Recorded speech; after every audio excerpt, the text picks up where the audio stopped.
want you guys to write an essay tungkol sa mga na-discuss natin today. Did I make myself clear? Hindi mo nakalimutan kung bakit ka pinabalik dito? Lahat ng subject mo sa States, binaksak mo. Mas gusto ko dito sa Pilipinas. Jackson, bigyan mo ng trabaho sa kumpanya natin. Tough ka pala, no? Ang bata mo kasi.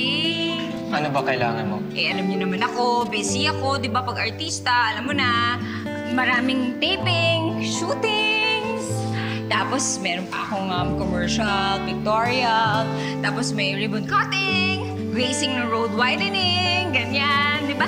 Kaya yung sa essay na pinapagawa niyo sa akin, dalian niyo na lang. Di naman pwede yun kasi unfair sa iba. Kaya sorry na lang. Hindi na naman tayo. Uy, pero kailangan ko sabihin kay Lucy yan, ha? Sinabi ko sa kanya, tatawagan ko siya kapag dumating ka na. Yung babae sa vision mo, kamukhang-kamukha ni Marcela. Hindi mo ba binalikan yung lugar kung nasaan siya? Panaginip lang kaya ang gabing yun? Posible ba na may dalawang tao na magkamukha? Hindi ko pa rin siya tatanggapin ngayon. Ayaw mo ba sa akin? Ano ba talaga dahilan? Naalala mo ba yung lalaking nagligtas sa akin noon? Gusto ko pa rin siya makita. Katulad ka ng isang maiging tao. Ano? Mga imitators. Dahil di naman nila nakuha ang status nila sa pamamagitan ng lineage, pero tingin nila mataas rin sila. Sa colloquial language natin ngayon, ito siguro ang tinatawag nilang feeling.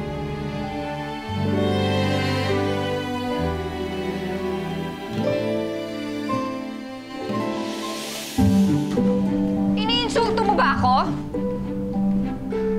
Professor!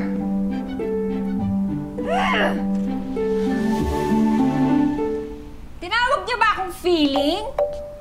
Ay! Ikaw ang feeling!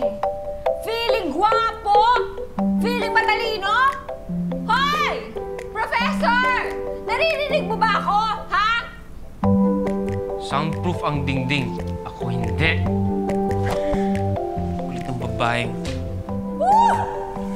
Ikaw ang feeling! Feeling! Tsaka pwede akong kumanta kung kailan ko gusto, no? Kakanta ako, hindi ako sintonado! Che! Bakit? Hindi ka naman gwapo! Ah! Ah!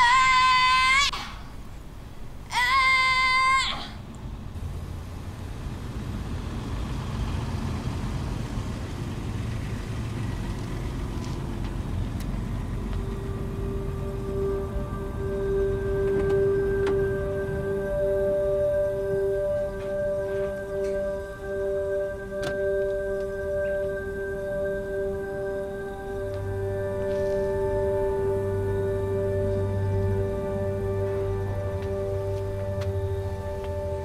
Winston. Oh, kuya. Ginabi ka yata. Nag-volunteer ako sa animal shelter. Ikaw na talaga. Grabe ka. Sa busy mong yan, nakaka-volunteer ka pa sa animal center. Grabe. Ikaw kaya ang busy. Nakauwi ka na, hindi pa rin kita nakikita. Nag-dinner kami ni Steffi. Kamusta na pala kayo? Sinagot ka na ba? Tinanggihan pa rin niya yung proposal ko eh. So, Pinapaasa ka lang ata niyan eh. ayos lang yan. Sabi nga na, di ba? Habang may buhay, may pag-asa. Ikaw, kamusta love life? Meron na ba? Hindi ko iniisip yan. Dahil pa rin ba dun sa nangyari sa asawa mo dati?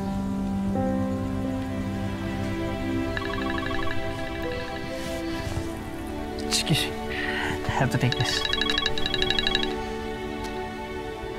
Jackson! Pakawalan mo ako dito.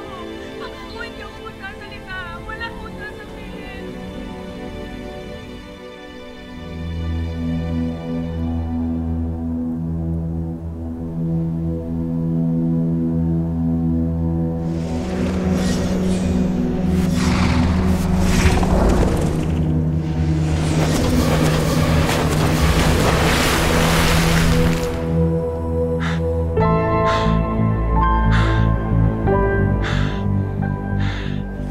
Nagkakaroon ka ng premonition.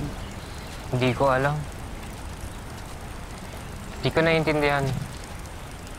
Hindi ko nga alam kung sino ang may-ari ng sapatos na nakita ko. Oh, Baka naman panaginip lang. Ang sabi mo natutulog ka. Baka nga. Pero iba yung pakiramdam ko eh. Alam mo, Mateo, baka naman heightened ang senses mo these days kasi malapit ka lang umalis. Posible. Pero ang iniisip ko lang, kung talagang premonition na nakita ko, baka nasa panganib ang taong may-ari ng sapatos na yun.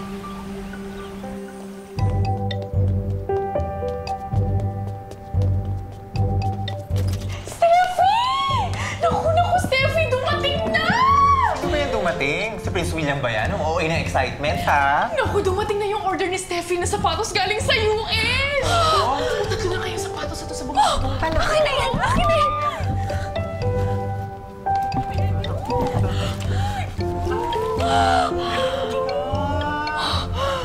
Oh my God!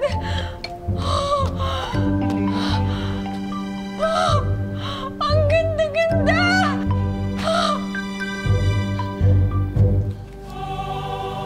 Ang ganda! Sa palagay mo kaya, yung mga premonitions na yan, hindi naman kaya senyalis yan na nagtuturo sa'yo na kailangan kang may dapat gawin, na meron kang dapat tulungan. May magbabago ba kung tutulong ako? Ba't mo naman nasabi yun? Tumulong na ako dati, pero hindi magandang nangyari. Oh, nasan kaya? Nasan kaya? Oh. Oh, nandito yung bato! Pasensya na, mga kaibigan. Subukan nyo na lang ulit. Isa pa? Sige, isa pa. Oh, ayan. Ito. Pero ito pambili ng gamot ng anak ko. Pag natalo ako dito, magpapakamatay ako. Oh, sige. Sige, isa pa. Sige. Nandito yung bato, ha? Oh. Oh, nasaan na kayo ng bato? Oh, asan? Saan? Yeah. Dito yan. Sigurado nandito ang bato. Siguraduhin ko yan. Oh, sige. Mula! Manalo ako, ano ba yan? Doblein mo yung pera ko. Oh, di ba? Mas nakabuti nga yun. Nadoble mo yung pera ng lalaki para ipambili niya ng gamot para sa kanyang anak. Di naman doon lang natapos yun eh. Wala dyan. Nandito ang bato! Tataya ako na akong babae. Magkano halaga niya? Tinatanong kita, magkano halaga ng anak ko? Nandito ka na naman. Alam mo, nasisiraan ka na ba? Umalis ka na dito kung wala ka na kitataya. Hindi ako nasisiraan ng bait, no?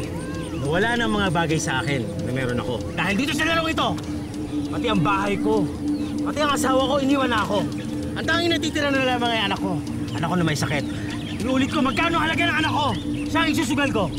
Ay! Wala kang habang! Nasisiraan ka ng bait, pati ang anak mo. Ay! Alam mo, dapat tumigil ka noon pa. Wala ring punto kung tutulong ako. Mas lalo akong nakakasama. Mangyayari ang dapat mangyari. Sobrang ganda! Sobrang ganda! Oh my God! Bagay na bagay talaga yan sa'yo. Steffi! May good news ako para sa'yo! Gustong gumawa ng network ng isang special para sa'yo! The Steffi Chavez Special! Lol! Ano? Bakit pa kailangan ng special? Alam ko naman special ako. Hindi, kasi nga, para makilala nila yung totoong Steffi. Kasi alam mo, ang dami-dami nagsasabi na for show lang daw yung pagbalik mo sa school. Diba? Eh, totoo naman yun, di ba? Pinilit lang naman talaga ako ni Boss Anton na mag-enroll doon. Pero ayaw nating malaman nila yon. At saka kapag merong cameras na nakatutok sa'yo 24 oras, makikilala nila kung sino ka talaga. Ay, si Steffi pala. Mabait, friendly, dedicated. That's true. Oo naman. Ako naman lahat yan. Diba? Pero ayoko pa rin gawin yung special na yan.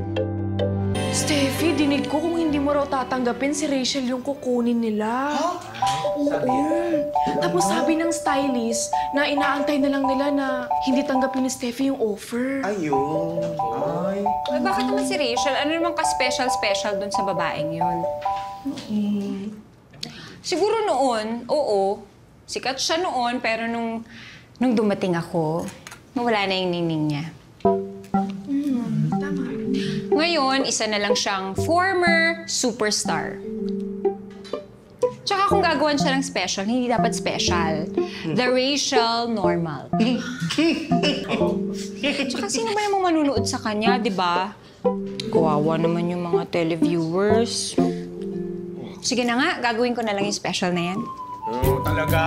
Eh, malapit na yung birthday mo, di ba? Ang galing pa naman. Pa-birthday ko na sa'yo. Happy birthday! Thank you! The best ka talaga. Tingnan mo to. Oh, layo mo, farsighted ako. Yan. Ang ganda! Grabe! Makapangyari ka, aray! Huwag mo nga hawakan to, mahal pa to sa'yo. Grabe, ang friendly mo, no? Friendly mo. O, di ba? Sabi ko sa'yo eh. Wait, teka, may camera na ba? Uy, alam mo, sinayang mo yung moment ko. Dapat takunan na natin to. Meron na tayo papalabas sa Gap 1.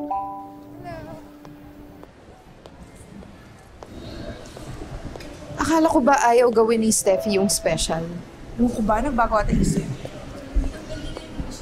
Sikat sa yung Steffi na yan. Hi! Ito. Dali-dali mo mag-memorize ng lines. Hello! Very good. Thank you. Sige, thank you. Mamaya na lang yung tip, ha? Hi, Lucy! Hindi ka ata busy ngayon masyado at may time ka magpasalon. May teleserye akong ginagawa ngayon. Oo nga pala. Ano nga ba role mo doon? Yung yaya. Yun yung role na nakuha mo dahil kay Steffi, no? Dahil friends kayo. Wala naman sigurong masama doon, di ba? Ang importante, may trabaho ang anak ko. Sa bagay. Kamusta naman si Steffi? Nabalitaan niyo ba yung gagawin niyang special? Akala ko ba ayaw niya ng mga ganun? Parang di mo naman kilala si Steffi. Kapag nalaman niya may gusto kang damit, kahit ayaw niya yung bibili niya, huwag lang mapunta sa'yo. Kapag nalaman niya magpapagawa ka sa isang designer, magpapagawa rin siya sa designer na yun para maging busy at hindi magawa yun sa'yo. Anong sinasabi mo? Gagawin niya lang yung special dahil alam niyang gusto kong gawin? Siyempre, competition ang tingin niya sa'yo. Talagang nananadya siya. Para namang di mo kilala si Steffi. Alam mo naman na minsan, may pagkaisip bata yun.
Mabuti naman sinabi mo yun kay Rachel.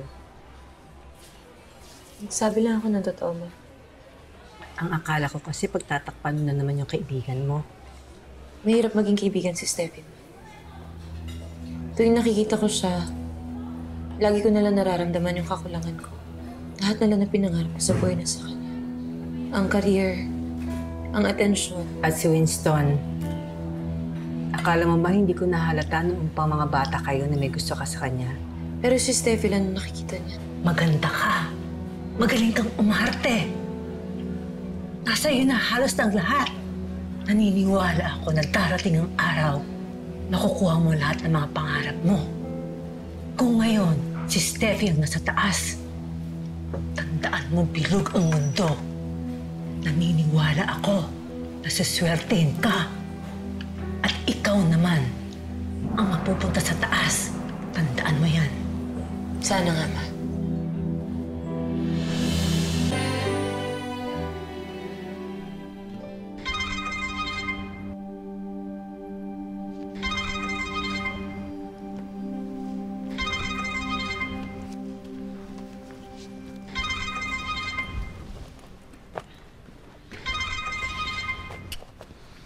Hello?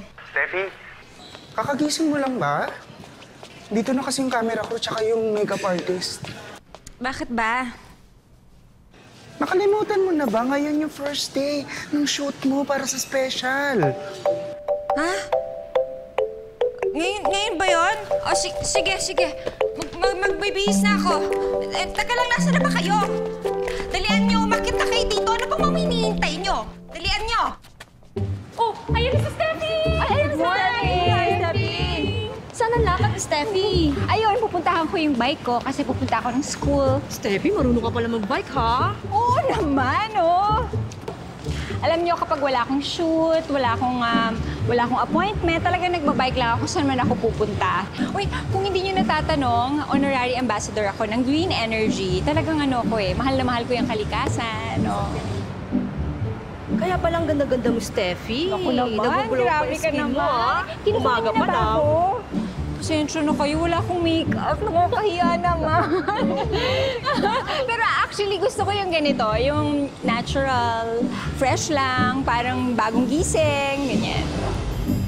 Galingan mo, ha? Yes, madam. Galingan mo. Nako, kailangan lumabas to na parang walang makeup. No makeup, ha? Patingin. Ang puti! Ang puti. I-blend mo pa. Pasensya na talaga kayo, guys, ha? Wala kasi akong oras mag-makeup, kaya nagilamos na lang ako. Sayang, hindi ako nakapag-blush on man lang. Sorry. Maganda ka pa rin naman, Steffi. Talaga ba? Wait, thank you, Ano nga palang beauty secret mo? Beauty secret ko? Well, simple lang naman ang beauty secret ko. Kailangan lang lagi ako nakasmile, always think positive, ganyan. Tsaka kailangan lang uminom ako ng vitamins palagi. Yan, omega-3. Ay, tsaka ako nga pala, Propofol. Yan, nag-take din ako niyan. Propofol? Di ba bawal yun? Hindi, okay naman ako sa akin. Ang effect sa akin na parang energetic naman ako. Okay naman yung effect. Tsaka para akong lumilipad. Ay, uy, Pap! Uy, excuse me. Mali lang yung nasabi ni Steffi. Palibiro kasi talaga. Oh, Steffi, propofol yung sinabi mo. Oh, yun yun. Oh, eto yan, oh. Dali, oh. Ayan, Propofol. Propolis yan, no? Yung binili natin sa Australia, Propolis. Oo. Ay, tago mo na. Iba yun. Baka makulong ka, no? Hindi naman. Papaliwanag na. Teka lang. Nakakatawa, no? Propolis. Pero pagpalabiro lang talaga to si Steffi. Mali lang talaga yung sinabi niya. Di ba nakakatawa? Maki-edit out na lang, please. Okay, nakakatawa naman, Baka kasi masira yung career ni Steffi. Okay lang ba? Paki-edit out na.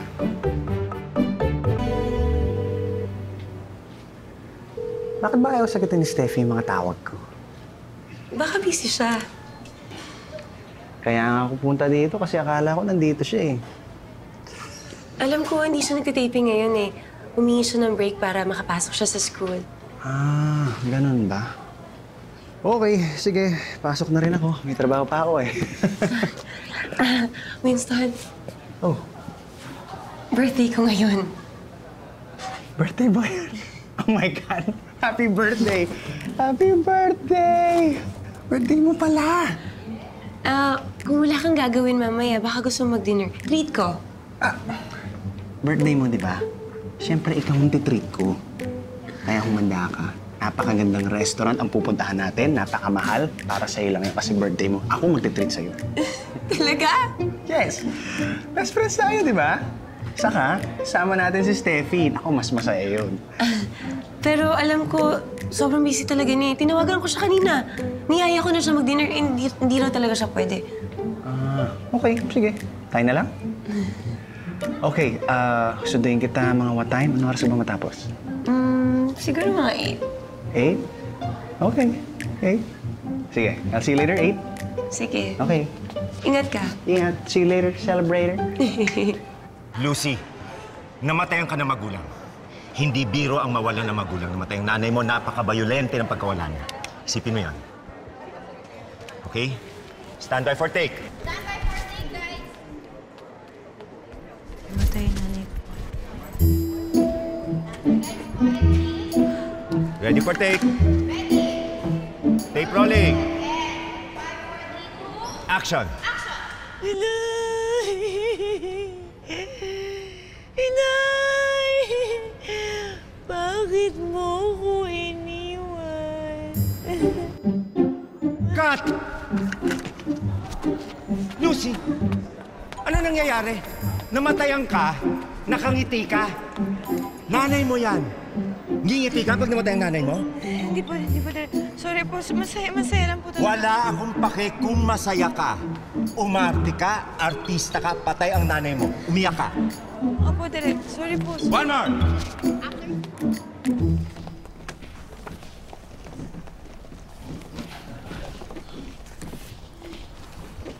One by one. Una na kayo.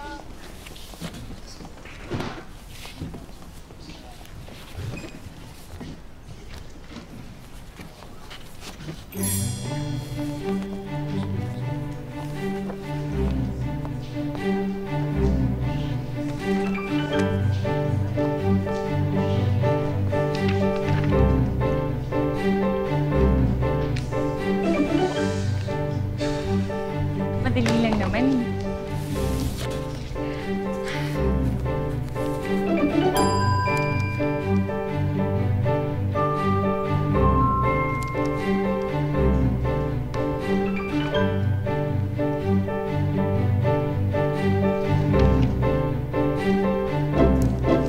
Miss Chavez, Yes?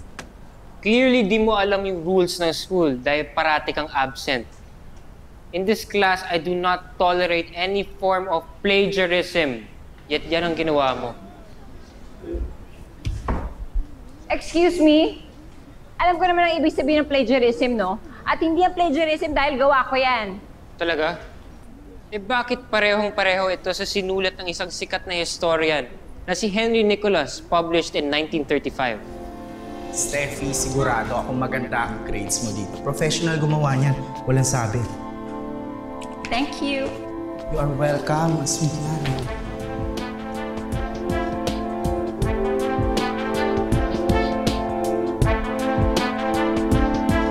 Miss Chavez, I have no other choice but to give you a 0 in this essay. Do better next time.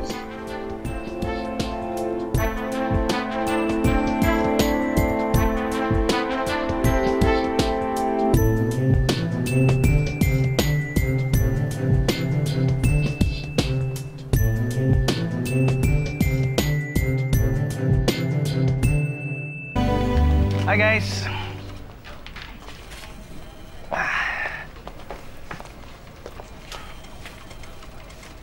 You're late! Sorry, sir. May importante na po na dinaanan. Importanteng dinaanan. Wala akong pakialam kung saan ka dumaan, ano ang ginawa mo. Basta't oras ng trabaho, dapat nandito ka, naintindihan mo. Yes, sir. Trainee ka pa lang. Nalilate ka na. Winston, umayos ka. Gusto mo ba bang ituloy ang training mo? Yes. Yes po. Oy, gusto mo naman palang ituloy eh. Ha? Eh, pumunta ka sa oras. Ha? Sorry po. Tandaan mo to, ha? I'm watching you.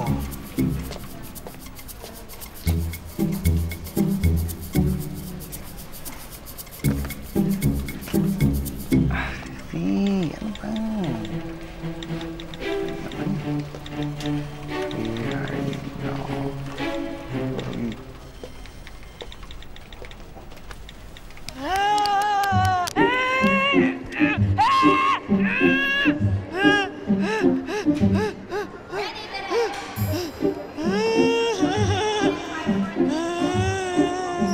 Kat!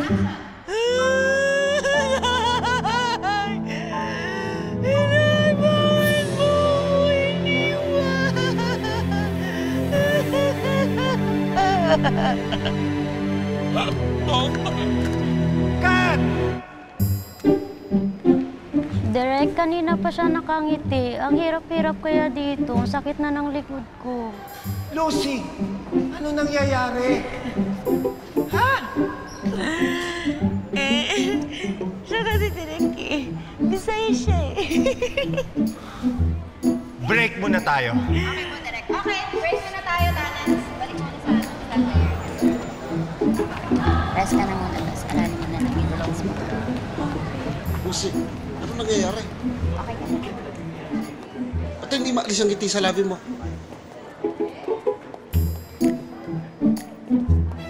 Gutom na ako. Tara, kumain muna tayo. Matagal pa yata yun eh. Sige na nga, gutom na rin ako eh. Tara.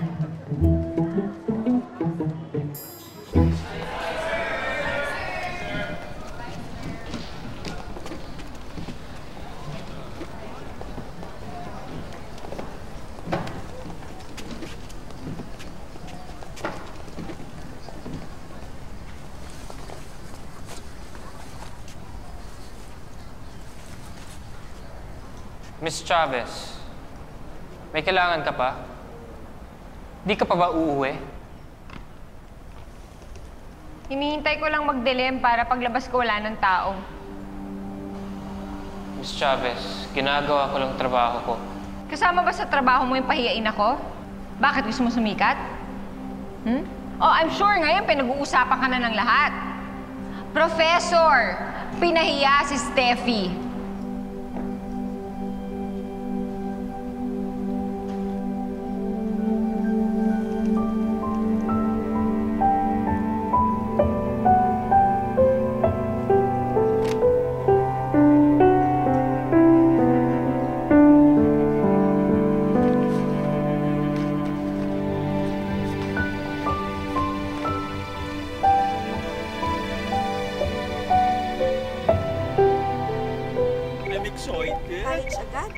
Kasing laki ng itlog ng pugo yung utak niya. Ako sa katangahan ng babae. Hindi ako matalino, pero at least hindi ako katulad ni Steffi. Hindi na ako kakain ng Dapat mas mababa pa sa zero ang score ni Steffi. Negative integers. Bigyan ng zeros, Burial. Pahiyang-pahiya siya, no?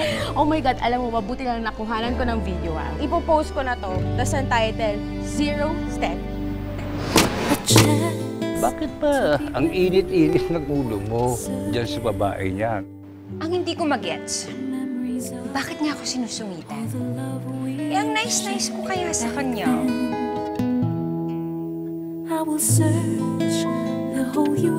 Okay, I'll stay. Hoy, pwede ka magstay. Pero may rules ako. And rule number 1, don't touch anything.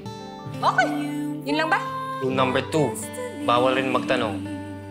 No interviews. And rule number 3, bawal ka lumapit sa akin.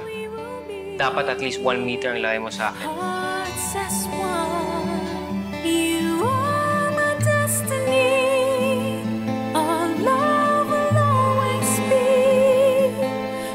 Good night, Steph.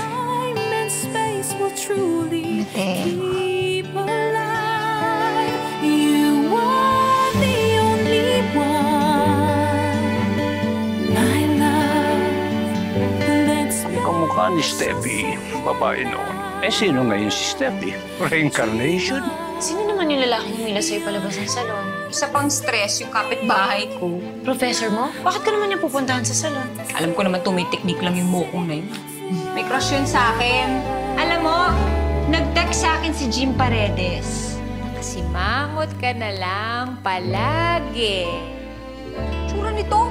Hoy, alam mo ba kung sino yung mga nahuhumaling sa akin? Mula 7-year-old hanggang 80-year-old, ganun ka-wide ang range ng beauty ko. Weird. Confirm. Becky, ang manay mo. No. All the pain will be left